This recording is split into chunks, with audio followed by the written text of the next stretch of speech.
Nos últimos anos, a maior descoberta da humanidade que por décadas foi ridicularizado, negado e mantido sobre um sigilo absoluto.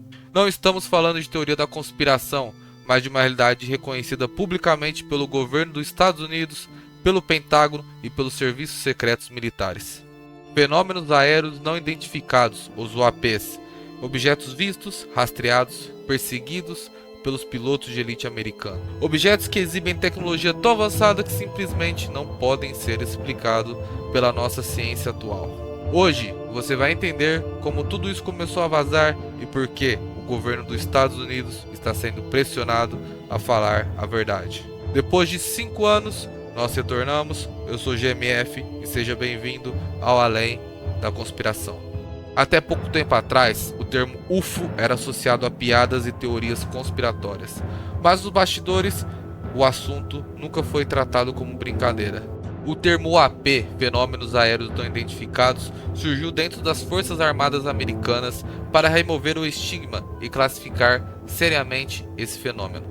O UAP é um termo usado quando o objeto não pode ser identificado como aeronave, drone ou fenômeno natural. Seu comportamento viola características conhecidas da aerodinâmica e apresenta riscos sérios para operações militares e para a segurança nacional. Em 2020, o próprio Pentágono criou a UAP Task Force para investigar seriamente o assunto, algo sem precedente na história moderna. A virada começou em Capitol Hill, sede do Congresso americano. Republicanos e democratas juntos pedindo a transparência sobre os UAPs. Congressistas estavam recebendo briefings secretos com vídeos e relatórios e dados de radar. Pilotos militares testemunharam pessoalmente diante deles. A pressão aumentou ainda mais quando documentos internos comprovaram que esse fenômeno estava acontecendo diariamente perto de instalações sensíveis.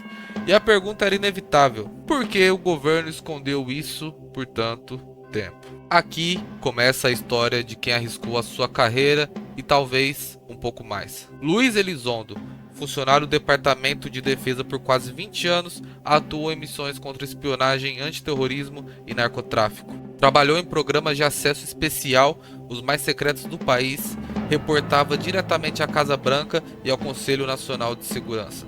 Mas seu papel mais sensível veio quando ele foi recrutado para liderar um programa confidencial, o Programa Avançado para Identificação de Ameaças Aeroespaciais, dedicado exclusivamente a estudar os UAPs.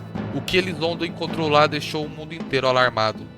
Gravações de radar que mostravam objetos acelerando instantaneamente. Veículos que operavam no mar, no ar e no espaço. Pilotos traumatizados após encontros próximos e relatórios de tecnologia que parecia não humana. E o pior de tudo, nenhum superior queria falar sobre isso. Ninguém queria assumir a responsabilidade. A cultura interna era tabu, medo e ridicularização. Outro personagem importante para essa história é Jay Stratton, com 16 anos atuando no governo dos Estados Unidos, especialmente no Serviço Secreto da Marinha. Ele esteve envolvido na guerra aeroespacial, em operações no Iraque e no Afeganistão, em avaliações técnicas e ameaças avançadas. Stratton começou a ver algo estranho. Pilotos, operadores de radar e analistas estavam reportando objetos impossíveis, todos com comportamento semelhante. Ele procurou o Pentágono, a CIA, a NSA, a DIA, a Força Aérea, e a resposta sempre foi a mesma. Ninguém tinha um programa para lidar com os UAPs. E foi assim que nasceu a ATPI, financiado pelo senador Harry Reid, líder da maioria do Senado. Por mais de uma década, o programa investigou objetos transmédium, ar, mar e espaço, veículos com aceleração instantânea, objetos detectados desde 1940 e características completamente incompatíveis com qualquer tecnologia humana. Agora, iremos revelar o primeiro caso que fez militares perceberem que isso era muito mais sério do que a gente imaginava. O coronel James Cobb, com mais de 23 anos de carreira, estava no NORAD. Quando o comandante viu os dados, respondeu imediatamente: "Eu quero esse alvo, interceptem." Caças foram mobilizados por toda a costa leste dos Estados Unidos. E o resultado? Nenhum caça conseguiu se aproximar.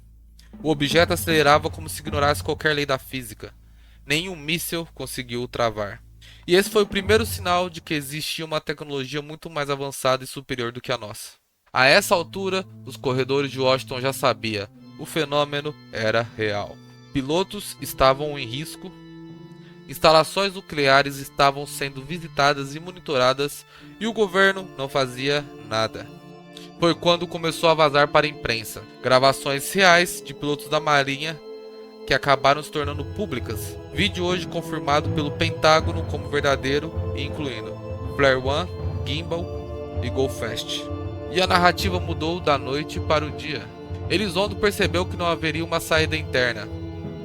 O Pentágono ignorava os dados por medo da ridicularização e perda de carreira. E então ele tomou a decisão mais arriscada de sua vida. Ele renunciou ao cargo e foi a público. Isso desencadeou pressão política, audiências no Congresso, declarações de oficiais da Marinha, a admissão pública de que o fenômeno UAP é real. Senadores como Marco e Mark exigiram briefings oficiais. Pela primeira vez na história moderna, o governo americano reconheceu: não sabemos o que são esses objetos, mas eles representam uma ameaça potencial. O sigilo acabou, a verdade começou a vazar e nada mais seria como era antes. Prepare-se, o que vem agora é ainda mais desconcertante.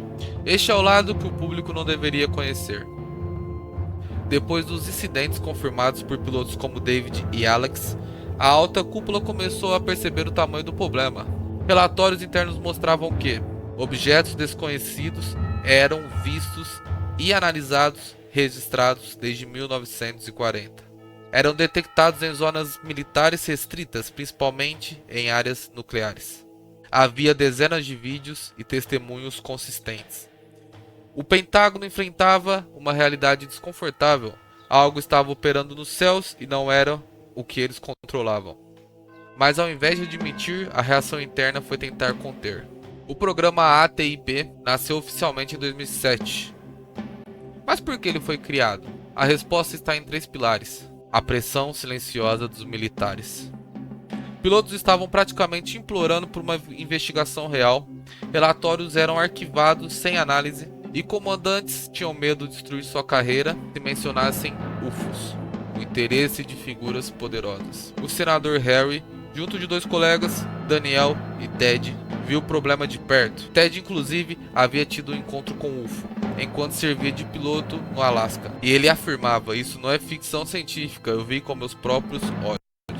Isso abriu portas políticas importantes. Uma suspeita crescente dentro do Pentágono. Analistas começaram a notar padrões tecnológicos que nenhuma nação conhecida poderia produzir. O resultado? Um projeto inicial com mais de 22 milhões de dólares. Totalmente off-record, com poucos envolvidos e o máximo de sigilo. Elizondo foi colocado na liderança operacional, porque ele já trabalhava com programas de acesso especial e sabia lidar com a inteligência sensível. Sob sua gestão, a ATIP classificou os chamados 5 observáveis. As características que tornavam os UAPs únicos: aceleração instantânea, velocidade hipersônica, baixa assinatura observável, capacidade transmédio ar-mar-espaço, antigravidade aparente. Esses dados vinham de vídeos em infravermelhos, satélites espiões, sensores de guerra eletrônica, radares Spy One da Marinha e relatórios de pilotos. A ATIP começava a conectar os pontos. Isso incomodou muita gente. Por isso, altos oficiais começaram a pressionar Elizondo e seus colegas. O recado era claro: parem de insistir. Isso não vai subir para a liderança do Pentágono. Mas eles não pararam. Durante a investigação, Elizondo e seus colegas descobriram algo ainda mais chocante. Existia um programa ainda mais secreto, desconhecido até pelos chefes do Pentágono. Esse programa era tão oculto que não aparecia em documentos oficiais, não constava no orçamento, não tinha supervisão do Congresso e não podia ser rastreado por comissões internas. Era o programa Legacy. O que era o Legacy? De acordo com testemunhos da inteligência e documentos internos, era responsável pela recuperação de veículos não humanos, fazia engenharia reversa desses materiais desde 1947, mantinha armazenados detritos e artefatos anômalos, possuía amostras biológicas não humanas. O Legacy estava sendo operado em um nível tão sigiloso e tão extremo que Nem o presidente e nem o secretário de defesa tinham acesso pleno. Isso viola completamente a cadeia legal de comando dos Estados Unidos. E isso explica porque a ATIP era constantemente barrado. Eles estavam esbarrando em algo muito maior. O suposto encobrimento global segue um padrão histórico que já foi denunciado com diferentes audiências. Por que o ATIP foi ignorado? Porque reconhecer os UAPs significaria admitir vulnerabilidade militar, admitir que existe tecnologia que não é de controle humano e admitir que existiam programas não autorizados escondidos dentro do governo. Isso poderia destruir carreiras, reputações e até mesmo levar oficiais à prisão. Por isso, Elizondo teve suas solicitações ignoradas. J. Stratton foi isolado. Christopher não conseguia repassar suas informações para o secretário de defesa. Dados eram classificados e arquivados sem análise nenhuma.